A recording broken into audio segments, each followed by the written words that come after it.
historically, for my braces, to put the radius on it, I've done a rough cut and then I sanded it to the final shape using either like this LMI tool, who doesn't exist anymore, or using my radius dish. I got 5 guitars on the bench right now. That's a lot of braces to sand. So for the back braces, I created this handy little jig. It's got a 15-foot radius here. It's got an adjustable square slide. We put a little sticky tape on here and put our brace against it, run it through the router table, and we get a nice curve. So that's what we want to do now for the 25-foot radius that we do for the tops. It's a little bit wider. We've got those long X braces. So we're going to start with a chunk of doubled up 1/2-inch MDF for our back. We're going to put a radius on this, make it adjustable, a couple screws, some washers, and we'll have our tool. Alright, so the next thing we're going to do is we're going to put a radius on our 5.5-inch wide piece here. And essentially we're going to do the same thing that we would have done in the old days if we were just radiusing a brace.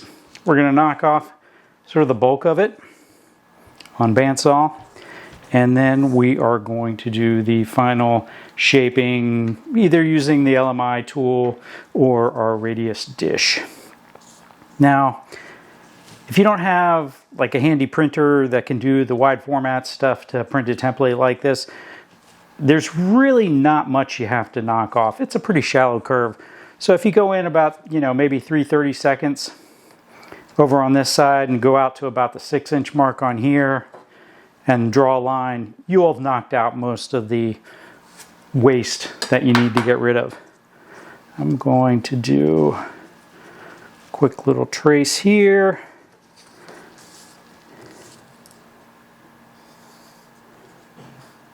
Where I want to take off.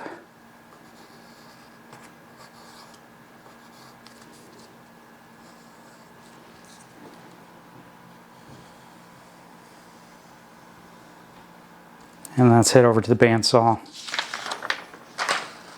to take this off. You'll see it's really not a whole lot we need to trim away to get started. Okay, again, we just don't want to take off too much, so we're going to cut just outside the lines. Let's do this.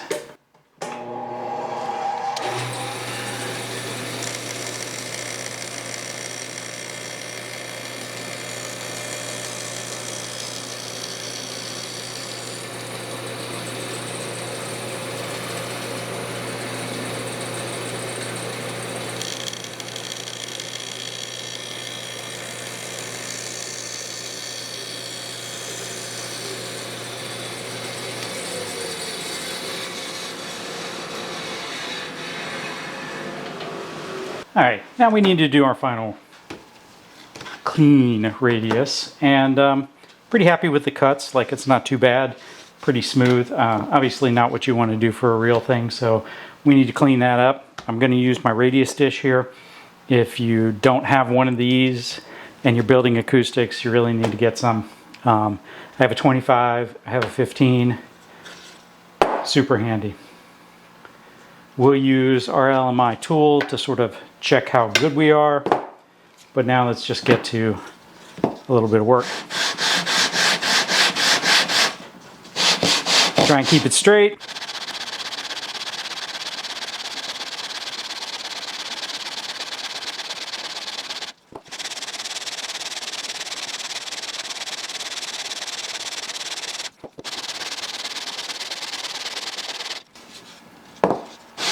Flip it around every now and then, just in case we're pushing too hard on one side or the other. We'll even that out a bit. Starting to get some sawdust in the middle, so we're getting pretty close. We can still see we've got some unsanded here. Let's just grab a pencil and then we'll know for sure.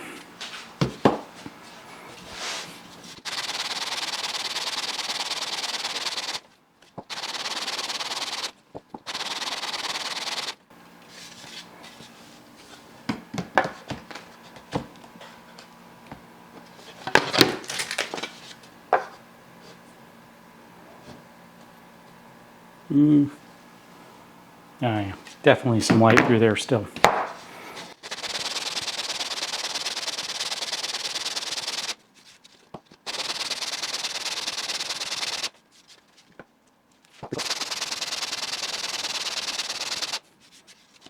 Pencil marks are almost gone.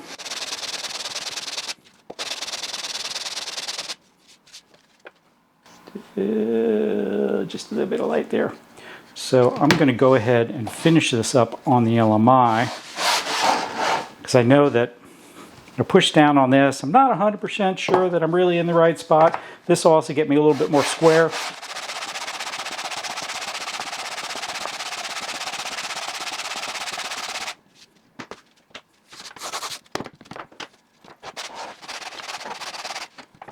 So, there's a little bit more space here.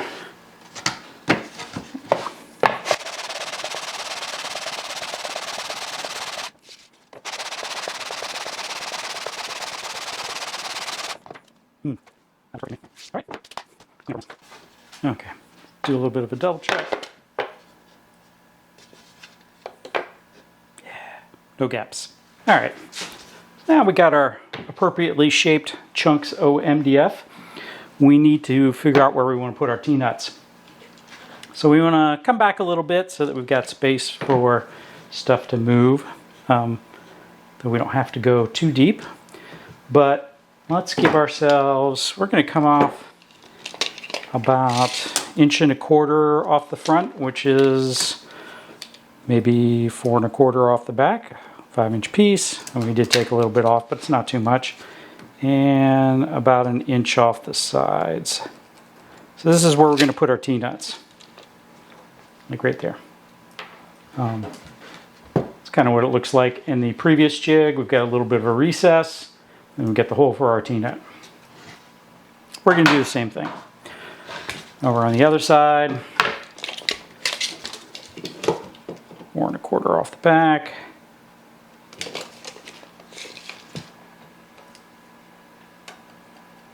Inch off the sides. Now let's move this to the drill press. All right, this is what we've got to work with. So our T-nut, 19/64, so we've got a 19/64 drill bit, and we want to recess it a bit. Theoretically, this will fit in 3/4, but I'm going to go ahead and use 7/8 to give it a little bit of some wiggle room. That right there. We want to start our drilling, but what we want to do is we want to only go back in, we only want to go to the depth of the T-nut itself. We don't want to go too deep here. So let's go ahead, set our depth stop, and then give us a couple notches.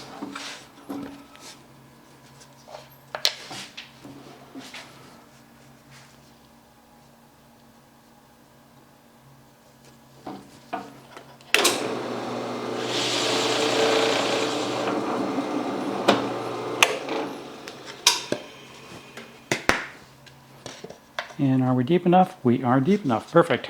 I'll do the same thing on the other side.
We've got junk wood here just to keep us from blowing things out the back when we drill through.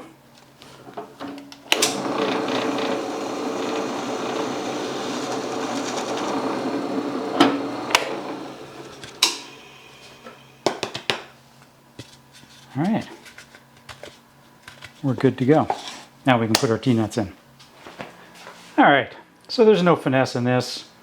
We just got to hammer these in. I do use a dowel rod so that I don't beat up the material itself.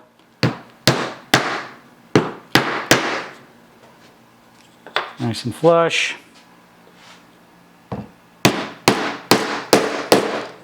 Nice and flush. We're good. Okay, the next step is we need to cut a slot in our,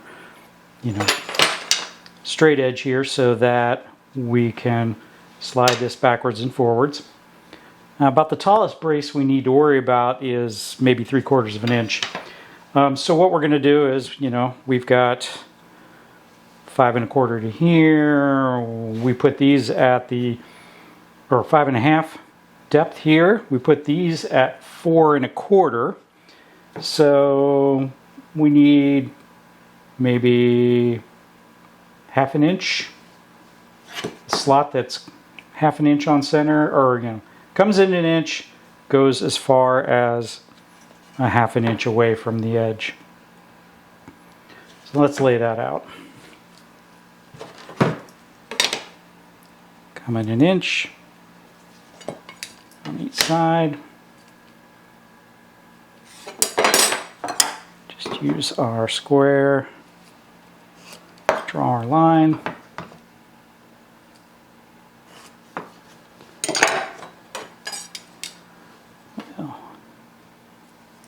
Half inch is where we're going to put the first hole. And then we'll give us enough spread so that we can go as far as we need. I think I did just 5/8. We don't have anything that's going to get super tiny. 1/4 is going to be about the worst we're going to have. So this should give us all the distance we need. Now back over to the drill press. Okay, so the bolts we're using for our T-nuts are 1/4 20, which are unsurprisingly 1/4 inches wide. I like to give myself a little bit of wiggle room though. So what we're going to do is I'm going to use 5/16 to sort of chunk this out. We're not that precise.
Now we got some rough holes, cut out our slots.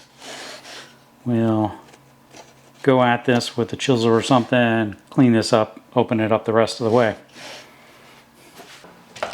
Okay, so we need to clean these up a little bit.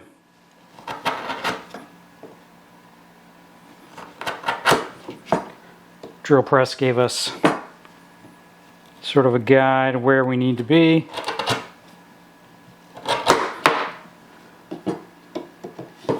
Straighten up our edges.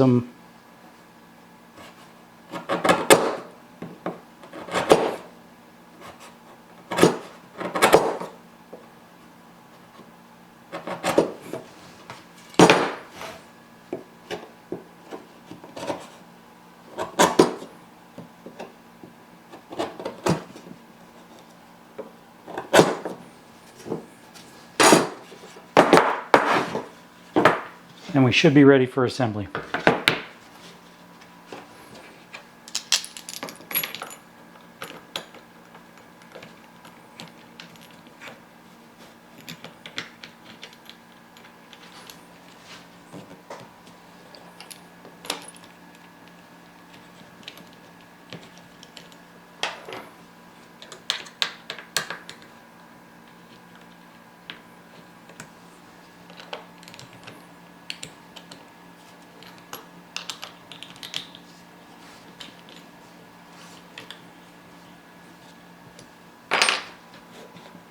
And here we go. Now that we know everything goes together, we want to give us some guides. So basically, you know, when we go to put our brace on here, we want to have it centered on this. So generally we're going to put a center line on our brace. We also need a center line on the jig. So our jig's 19 inches. So our center line's going to be at 9.5. And this is what we'll line up against. All right. Let's reassemble everything here.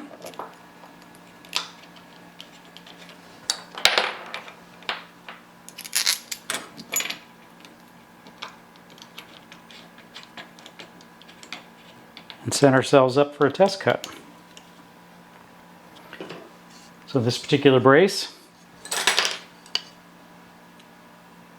5/8-ish. So we want it to be, well, first let's do our center line on our brace. This brace is 11.5 inches, or the rough piece is 11.5 inches wide. So we need 5 5/8. No, 5 1/4. Yes. No. 5 3/4. My math right? Yes. Okay. So this is our center line on the brace. So this needs to go right here. Let's put a center line down the side. You can see that a little easier. All right. And then we need to be about 5/8 on our edge. So we're going to go right to about there. And what we want to do is make sure that we've got even depths on those sides. So this needs to twist just a hair.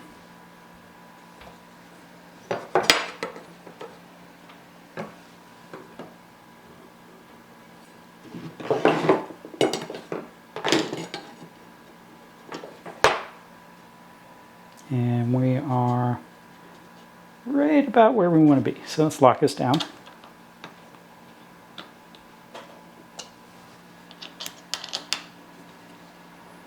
And then the trick, of course, is we set it up and then we do all the braces that we want all at the same time.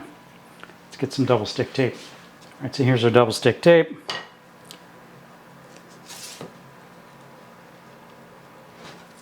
Just run it along here.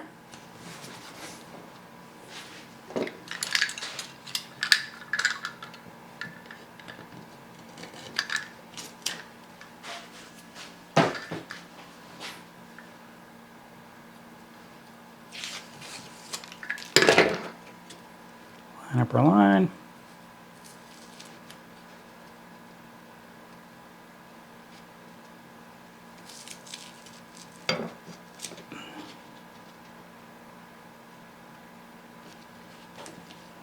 All right, and we should shave just a hair off of there.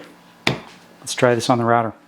All right, our depth is all set. We should be able to just take a nice clean swipe across here.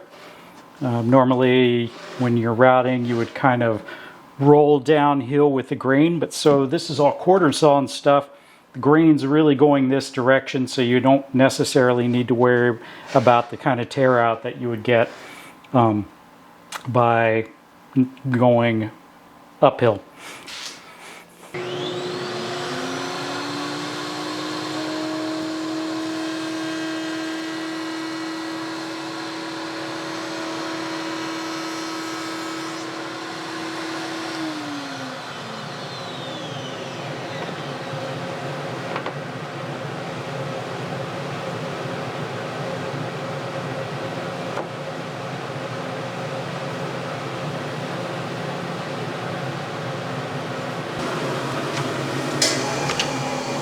Let's take a look. What kind of radius did we do?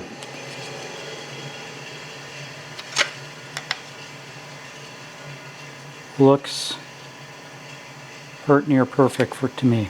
Though I can feel this. This is still rough cut, so we didn't quite take enough off. So what I'm going to do is I'm going to tweak the jig. I'm going to move it out maybe like no more than like a 64th. Redo our tape. Rerun it. You just want to move just a little bit. Hardly anything extra that needs to be taken off.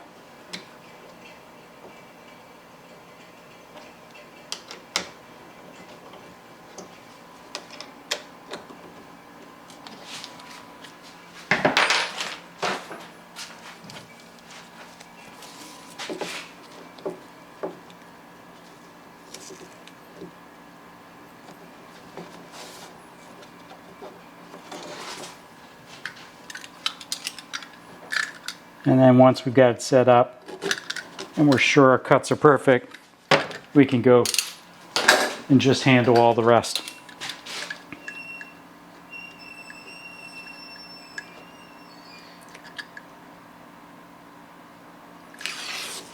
Now most of the time, tape can kind of be reused. Doesn't need to be reapplied every time. In this case, I kind of mungled it when I was taking it off. Okay, so now I can feel there's just a little bit of an edge here that hasn't been cut. So we'll go ahead and make sure that that's perfect.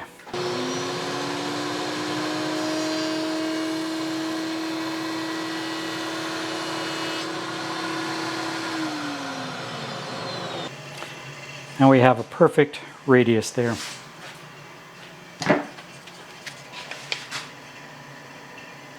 Nice and smooth, fits our profile.